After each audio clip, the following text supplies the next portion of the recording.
This chapter introduces Hezekiah, one of Judah's most faithful kings, and shows how he trusted the Lord during a series of terrifying events. The first part of this chapter covers Hezekiah's reforms. Hezekiah, son of Ahaz, becomes king of Judah at age 25 and reigns 29 years. Unlike his father, he does what is right in the eyes of the Lord like David. He removes high places, smashes sacred stones, cuts down Asherah poles, okay? He even destroys the bronze serpent Moses had made because people had begun to worship it. He trusts in the Lord more than any king of Judah before or after. He keeps God's commands, and the Lord is with him.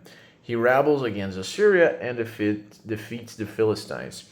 Hezekiah is a reformer, tearing down idols, restoring true worship, and relying on God. The second part of this chapter covers Assyria invades Judah. The writer recalls, in the fourth year of Hezekiah, Assyria captured Samaria, northern kingdom, okay? In Hezekiah's 14th year, Sennacherib, king of Assyria, attacks Judah's fortified cities. Hezekiah initially tries to buy peace, paying tribute with silver and gold from the temple and palace, okay? Yeah. And Sennacherib is not satisfied. He wants Jerusalem itself.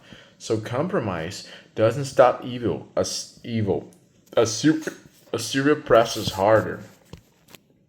The third part of this chapter covers Assyria's taunt at Jerusalem.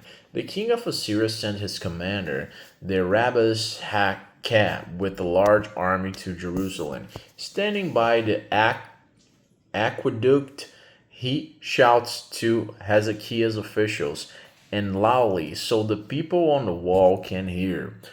On what are you basing this confidence of yours? Egypt is a broken reed. It cannot save you. The Lord will not save you. Hezekiah has torn down his altars. Twisting Hezekiah's reforms. Make peace with me, and we will eat from your own vine and fig tree until I take you to a land like your own. Okay, he's still yelling. Who of all the gods of these nations has been able to deliver their land from the king of Assyria? Hezekiah's officials beg him to speak in Aramaic, a diplomatic language, so the people won't understand, but he refuses. He wants to scare everyone. The people remain silent, obeying Hezekiah's command not to answer. The Habshakeh mocks both Hezekiah's leadership and God himself, trying to break morally through fear and lies. Okay, so what are the key lessons from this chapter, 2 Kings chapter 18? The first lesson is faith requires reform. Hezekiah trusts God enough to destroy even cherished objects like the bronze serpent when they became idols. Second lesson is the enemy uses fear and lies. Assyria's speech is mixed half-truths and taunts to make people doubt God's power. Third lesson, compromise won't stop evil.